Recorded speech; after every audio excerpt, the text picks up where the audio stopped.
तो फिर बन जाता है। तो जैसे कि उच्चारण स्थान कहाँ से बोला जाता है, मुख से बोला जाता है, मतलब मुख में कहाँ कहाँ से, कंठ से, तालु से, ये तो याद करना पड़ेगा, पहले इसका सीक्वेंस याद करना पड़ेगा आपका, कंठ, तालु, ओट्स, ऐसे करके जो भी है। तो पहले मैंने सबको लिख लिया है, दिख रहा है जैसे कि आपको, आ बड़ा आ, छोटी ई, बड़ी ई, ऊ छोटा ऊ, बड़ा ऊ, ए ऐ ओ औ अंग आहा। ठीक है, अब पहले तो मैं बता दूं, ये मैंने एक डायग्राम बनाया है। ये डायग्राम तो आपने देखा भी होगा कहीं कहीं पे, तो मैंने बस आपको समझाने के लिए इसको बनाया है। पहले आपका कंठ आता है, एकदम अंदर साइड जो कंठ बोलते हैं, कंठ, ये हमारा कंठ है, तो पहले तो कंठ आता है, इसको पहले नंबर में लगा दीजिए। ठीक, सेकंड नंबर में तालु आता है, यहाँ पे ऐसे देखोगे लटका सा रहता है तालु, तो वहाँ पास आपका सेकंड नंबर में तालु आ जाता है। फिर थोड़ा सा ऊपरी भाग, जीभ के ऊपर जो भाग होता है वो आपका मूर्धा हो जाता है, ये तीसरे नंबर में आप लिख लीजिए। फिर उसके बाद और आगे आएंगे तो दंत आता है, फिर और आगे आएंगे तो ओठ या ओठ आता है, तो पाँचवें नंबर में इसको कर दीजिए। तो पहले यहाँ से ऐसे करके लेंगे, पहले कंठ याद कर लीजिए, पहले नंबर में कंठ, दूसरे नंबर में तालु, तीसरे नंबर में मूर्धा, चौथे नंबर में दंत और पाँचवें नंबर में आपका ओट्स। इसको एक नंबर से ऐसे करके याद कर लीजिए तो आपको ईजी होगा, इसलिए बता रही हूँ। तो पहले पहले नंबर में हमारा क्या आता है, कंठ आता है, दूसरे नंबर में हमारा क्या आता है, तालु आता है, तीसरे नंबर में आता है मूर्धा और चौथे नंबर में आता है दंत और पाँचवें नंबर में आता है ओट्स या ओठ जो हमारा ओठ है उसको। ठीक, अब यहाँ पे मैं आपको उसी हिसाब से बताऊँगी। तो हमारा क्या आता है, पहले आ अनार आता है, फिर बड़ा आम आता है, छोटी इमली आती है, बड़ी ईख आती है, ऐसे करके एक नंबर से। तो पहले नंबर में क्या आता है, कंठ आता है। ठीक है, तो आ हमारा कंठ से स्टार्ट होगा। बोलने में भी प्रैक्टिस कर सकते हो, आपका कहाँ से निकल रहा आवाज़, वो ज़्यादा अच्छे से बनता है। जैसे ई बोले तो कहाँ से आया, ओ बोले, ऊ बोले तो ऊ में हमारा मुंह का कौन सा भाग यूज हो रहा है, तो ऊ बोलने से हमारा ओठ हमारा बोलने में ज़्यादा यूज हो रहा है, तो जाहिर सी बात है ये ओठ, इसका ओठ से ही होगा।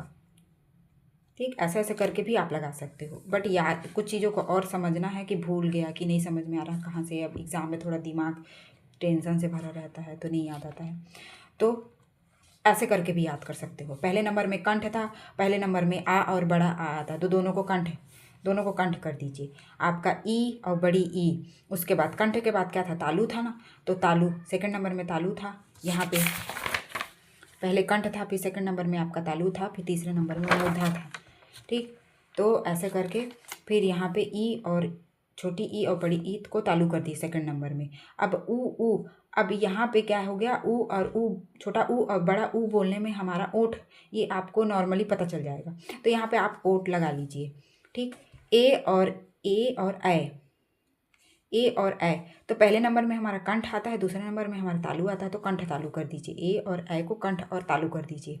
इसको थोड़ा सा याद कर लीजिए, पहले नंबर में जैसे कंठ आता है, कंठ और तालु को मिक्स करके, क्योंकि ये दो मिक्स होके ए और ए सिंगल नहीं बोला जाता है, इनके दो मिक्स होते हैं, तो ए और ऐ कंठ और तालु से बोला जाता है। ओ और औ आपका कंठ प्लस ओठ जोड़ दीजिए, पहले नंबर में कंठ जोड़ दीजिए, फिर ओठ को जोड़ दीजिए। फिर अंग आपका आता है, नासिक के होता है, अंग होता है जो नासिक से, नाक से अंग बोला जाता है, तो नाक का इस्तेमाल ज़्यादा किया जाता है, उसको आप प्रैक्टिस करके भी देख सकते हैं। तो नाक से, आहा का कंठ से आवाज़ आ रही है तो कंठ बोला जाता है। और ऋषि, ये पूछता है, ऋषि आपका आता है मूर्धा से, तो ऋषि आपका आ गया मूर्धा। इतना। फिर है व्यंजन उच्चारण स्थान, व्यंजन का उच्चारण स्थान, तो मैंने पूरा इसको पहले लिख लिया है, का खा गा करके। तो ये जो का खा गा घा अंगा है इतना, तो इसको ना का वर्ग बोला जाता है, क्योंकि हमारा जो मेन है ये शुरू वाले हैं, ये शुरू वाले, तो इनको सारा जो कार्यभार है इनको सौंप दिया गया है। तो वर्ग, फिर यहाँ से चा वर्ग, फिर यहाँ से टा वर्ग, फिर यहाँ से ता वर्ग और पा वर्ग एक साथ। अब का खा गा वर्ग नहीं बोला जाए, तो ये मेन इसको दे दिया गया है, का वर्ग में ये सारे आएंगे, चा वर्ग में ये सारे आएंगे, टा वर्ग में ये सारे आएंगे, ऐसे करके। तो मैंने जब आपको यहाँ पे बताया कंठ तालु, पहले नंबर में कंठ, दूसरे नंबर में तालु, तीसरे नंबर में मूर्धा, चौथे नंबर में दंत और पाँचवें नंबर में ओट्स, तो ठीक का वर्ग, चा वर्ग, टा वर्ग, ता वर्ग, पा वर्ग, तो पहले नंबर में कंठ डाल दीजिए। इतना अब बोलते बैठे रहोगे तो याद नहीं होगा। तो का वर्ग में कंठ डाल दीजिए, चा वर्ग में तालु डाल दीजिए दूसरे नंबर का, टा वर्ग में मूर्धा डाल दीजिए, चा और ता वर्ग में दंत डाल दीजिए, पा वर्ग में ओट्स डाल दीजिए। और जब नहीं याद आएगा तो आप फिर उस टाइम बोल के प्रैक्टिस करके देख के कोशिश करिएगा, प्रैक्टिस भी करके जाइए। और वहाँ पे प्रैक्टिस करके नहीं याद आ रहा है कि ता वर्ग अब किस में आएगा, तो ता कहाँ से आ रहा है, क्या टच हो रहा है, ता जीभ हमारी टच हो रही है दांत से। तो जब जीभ हमारी दांत से टच हो रही है तो ये सारे ता, था, दा, धा सारे जीभ व्यंजन हैं। तो जो हम बोल रहे हैं वो जीभ हमारी जा रही है सीधे दांत पे, तो दांत पे जा रही है तो ये दंत है। ऐसे करके भी कर सकते हैं। और एक सेकंड से याद करना है तो ऐसे याद कर सकते हैं। पहले नंबर में कंठ था तो का वर्ग के साथ कंठ कर दिया, दूसरे नंबर में चा है तो तालु को कर दिया, टा नंबर तीसरे में थे, मूर्धा तीसरे नंबर में था तो मूर्धा कर दिया। मैंने ऐसे करके याद किया है, बाकी आप अपने प्रैक्टिस करके कर सकते हैं। उसके बाद आपको ये तो याद करना पड़ेगा, या फिर प्रैक्टिस बार बार देखेंगे तो याद हो जाएगा। ये अलग से आते हैं। यहाँ तक तो है, पा फा बा भा माँ तक तो है, लेकिन या से आपको याद करना पड़ेगा। या रा ला वा ये सब के लिए अलग अलग होता है। फिर सा इसके लिए अलग अलग अलग रहता है। तो मैंने कैसे याद किया है इसका तो मैं बताऊंगी। मैंने ये चारों जो आते हैं सा, शा और शा और शा, तो मैंने हा को पहले नंबर में कर दिया। कंठ हमारा पहला था तो हा को मैंने कंठ कर दिया। फिर कंठ के बाद हमारा तालु आता है तो पहले नंबर में मैंने हा कर दिया, दूसरे नंबर में मैंने सा कर दिया, तीसरे नंबर में ये सा कर दिया और चौथे नंबर में इसको कर दिया। तो ऐसे बन गया कंठ तालु मूर्धा दंत। तो हा शा शा शा, और ये वाला सात सेकंड नंबर में आता है, ये वाला सात दंत तीसरे नंबर में आता है। सबसे पहले ये शक्कर वाला सा आता है, षटकोण वाला सा आता है, फिर ये वाला सा आता है। तो ये ऐसे करके कंठ तालु मूर्धा दंत, तो हा फिर शा फिर शा फिर शा, ऐसे करके मैंने याद किया है। आप अपने हिसाब से याद कर लीजिएगा जैसे भी याद करते बने। अब या रा ला वा, ये तो या को पहले मैंने वाह को याद कर लिया कि वाह बोलने में वाह दांत भी यूज हो रहा है और ओंठ भी यूज हो रहा है। तो इसको दंतोष्ठ बोलते हैं, या दंत और ओष्ठ दोनों आपका यूज हो रहा है। तो वाह के लिए ये बोला जाता है, ठीक है।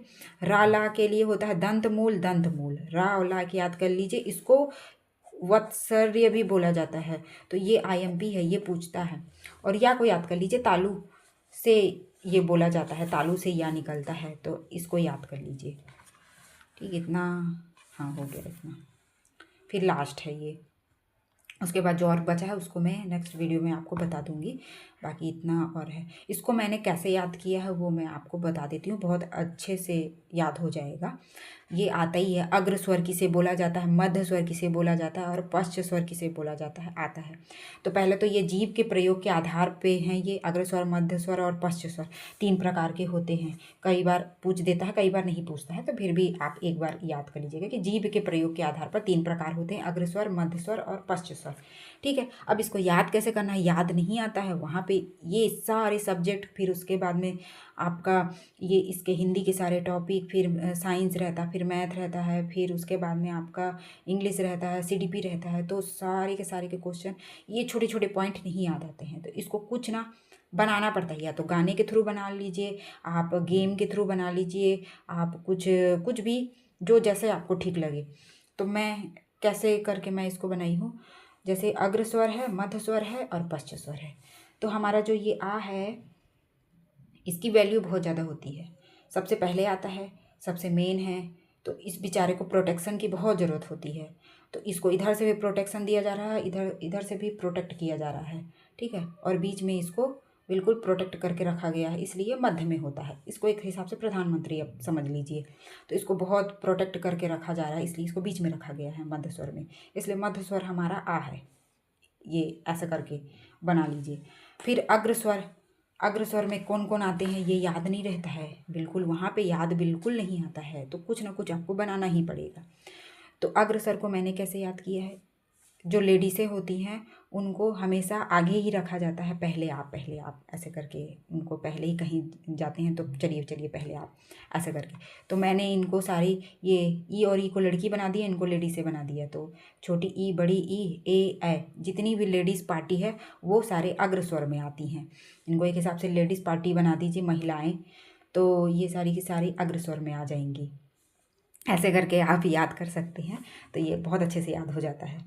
और जितने बचे, जो जितने भी बचे हैं, जो पुरुष हैं, बच्चे हैं, जो जितने भी बचे हैं वो सारे उनको लास्ट में कर दीजिए पश्च स्वर में। तो जो जो बचा, बड़ा आ बचा, बड़ा ऊ, छोटा ऊ, बड़ा ऊ, ओ आओ, एक ये, ऐसे करके जो बचे वो सारे आपके पश्च स्वर में चले जाएंगे। तो ऐसे करके वहाँ पे याद आता है। अब मध्य स्वर में मैंने बताया कि जो आपका प्रधानमंत्री ये आ है, इसको प्रोटेक्शन की बहुत ज़रूरत होती है, इसलिए ये मध्य स्वर में यानी कि बीच में है। तो मध्य स्वर में आपका अकेला ये आ रहेगा, इसको बाकायदे प्रोटेक्ट करके रखा गया है।